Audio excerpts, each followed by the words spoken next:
Halo pemirsa GPR TV dari Sabang sampai Merauke, dari Miangas hingga Pulau Rote. Bertemu lagi bersama saya Bilky Sabila dalam program Kominfo Newsroom.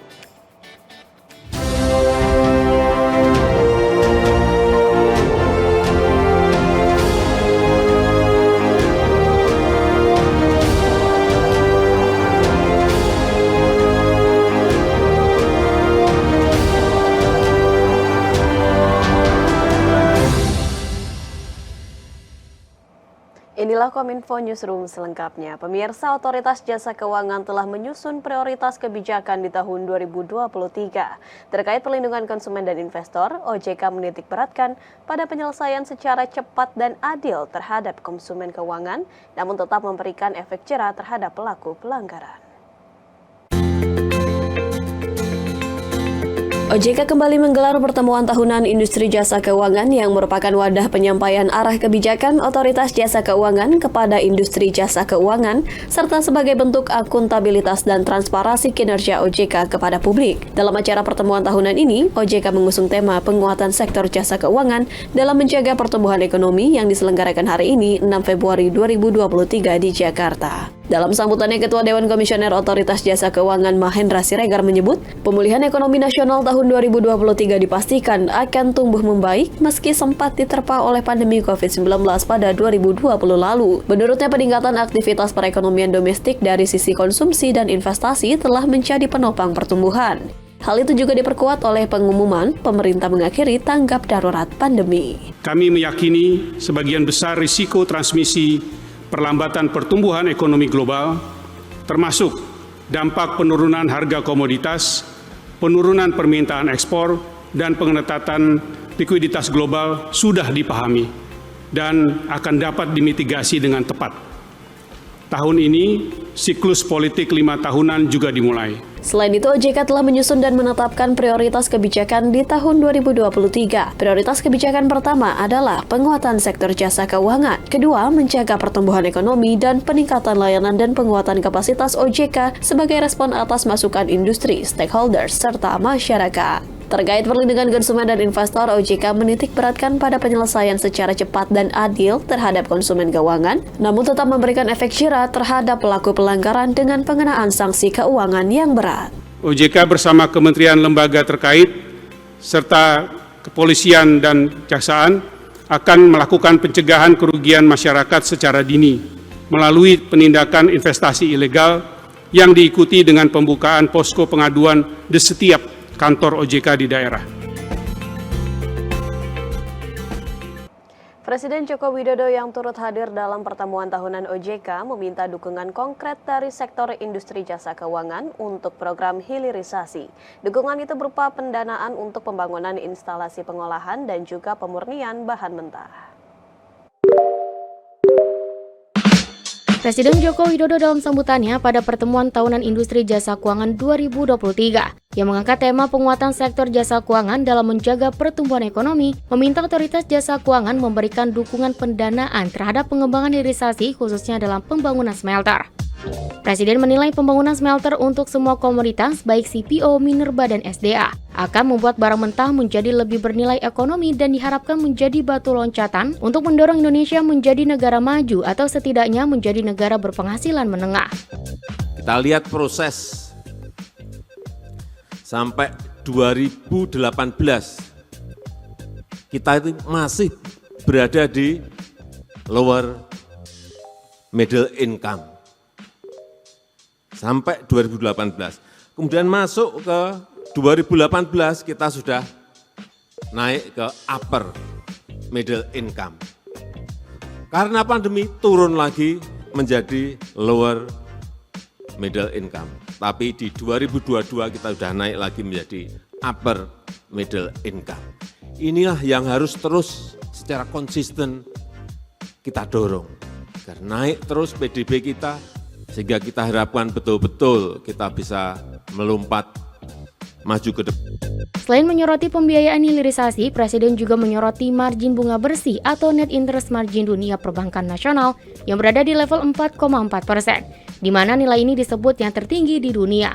Upaya perbankan tanah air meraih nilai NIM 4,4 mendapat apresiasi Presiden. Margin bunga bersih merupakan jenis rasio yang digunakan untuk menghitung pendapatan bunga bersih dari sebuah perusahaan yang bergerak di sektor finansial, atau dengan kata lain memperhitungkan peluang sebuah bank atau perusahaan keuangan bisa berkembang dalam jangka panjang. Dengan demikian, NIM menjadi acuan bagi investor dalam mengambil keputusan, melakukan penanaman modal dan berinvestasi pada sebuah perusahaan. Selain itu, Presiden juga mengingatkan seluruh pemangku kepentingan sektor jasa keuangan untuk selalu memberikan dukungan kepada pelaku UMKM, di mana UMKM menjadi kekuatan ekonomi baru Indonesia. Jangan dilupakan yang kecil-kecil. Jangan dilupakan yang mikro, yang kecil, yang menengah. Berikan suntikan kepada mereka sebanyak-banyaknya, tentu saja dengan kehati-hatian yang tinggi. Karena di sektor inilah yang memberikan peluang kesempatan kerja kepada rakyat. Presiden Joko Widodo menyoroti kinerja perbankan di Indonesia, salah satunya adalah margin bunga bersih atau net interest margin. Menurutnya, NIM bank di Indonesia paling tinggi untuk di wilayah ASEAN.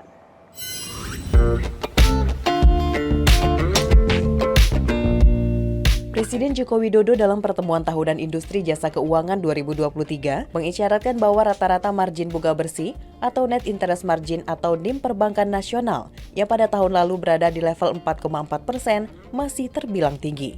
Menurut data yang dihimpun Kementerian Keuangan, tercatat rata-rata bunga perbankan Indonesia menjadi yang tertinggi dibandingkan dengan perbankan di wilayah ASEAN lainnya di tahun 2021. Tercatat rata-rata tingkat suku bunga kredit bank di Indonesia mencapai 8,59%, di atas Vietnam yang mencapai 7,81% dan Filipina pada level 6%. Kondisi tersebut tentu berpengaruh terhadap NIM dari perbankan nasional. NIM dipakai untuk menakar tingkat profitabilitas bank. Pada umumnya, NIM yang lebar mengidentifikasikan laba yang tinggi untuk bank. Sejalan dengan hal tersebut, permodalan perbankan atau rasio KPMM berada di level 25,68% pada Desember 2022. Hal ini ditunjukkan oleh posisi alat likuid per DPK sebesar 137,69%. Dengan angka 4,68%, NIM perbankan RI menjadi peringkat kedua di antara negara ASEAN lainnya. Kamboja di posisi pertama dengan NIM 5,35% dan Filipina di posisi ketiga dengan NIM 3,56%. Meski demikian, Presiden Joko Widodo turut mengapresiasi kinerja industri jasa keuangan yang mampu tumbuh double digit hingga akhir 2022. Hal tersebut tercermin dari pertumbuhan kredit perbankan yang mencapai 11,3% yang dibarengi dengan tingkat permodalan yang kuat. Sebelum masuk ke sini tadi saya tanya ke Pak Ketua OJK, NIM-nya berapa sih? Dijawab oleh Pak Ketua OJK, 4,4. Tinggi banget. Ini mungkin tertinggi di dunia mungkin. Presiden Joko Widodo meminta otoritas jasa keuangan mengatasi secara ketat produk jasa keuangan seperti asuransi, pinjol, investasi hingga biro haji dan umroh. Pengawasan ketat diperlukan agar masyarakat tak kembali menjadi korban dari kerugian atas kasus-kasus seperti kasus sebelumnya.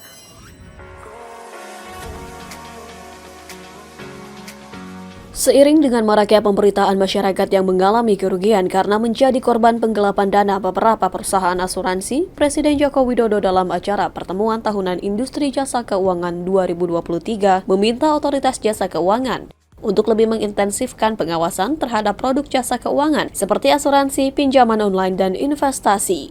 Presiden Joko Widodo mengingatkan hal tersebut perlu dilakukan guna tidak adanya lagi penyalahgunaan dana nasabah yang akan merugikan masyarakat, seperti kasus PT Asabri Persero, PT Jiwasraya Persero yang mengalami kerugian hingga 17 triliun rupiah sampai dengan 23 triliun rupiah. Hati-hati, semuanya yang namanya pengawasan harus lebih diintensifkan.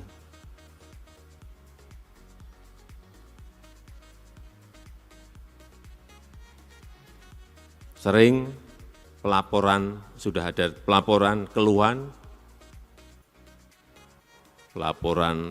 sudah tahun 2020, sampai sekarang ini tahun 2023 juga belum tuntas. Gini-gini, hati-hati, yang kita bangun ini adalah trust. Kalau sudah kehilangan itu, sulit membangun sulit membangun kembali. Saya yakin OJK yang sekarang bisa. Pada kesempatan yang sama, Ketua Otoritas Jasa Keuangan Mahendra Siregar menyampaikan bahwa pihaknya akan melakukan perlindungan terhadap para konsumen serta investor dan akan memperkuat pengawasan terhadap perusahaan asuransi secara menyeluruh, termasuk terhadap perusahaan yang memberikan jasa penunjang kepada perusahaan asuransi seperti konsultan, aktuaris, dan broker pialang. Dalam rangka pelindungan konsumen dan investor, OJK menitikberatkan pada penyelesaian secara cepat dan adil terhadap konsumen keuangan, namun tetap memberikan efek jera terhadap pelaku pelanggaran dengan pengenaan sanksi keuangan yang berat. OJK bersama kementerian lembaga terkait serta kepolisian dan kejaksaan akan melakukan pencegahan kerugian masyarakat secara dini melalui penindakan investasi ilegal yang diikuti dengan pembukaan posko pengaduan di setiap kantor OJK di daerah. Pemirsa, berbagai informasi akan kami ulas sesaat lagi, tetaplah bersama kami.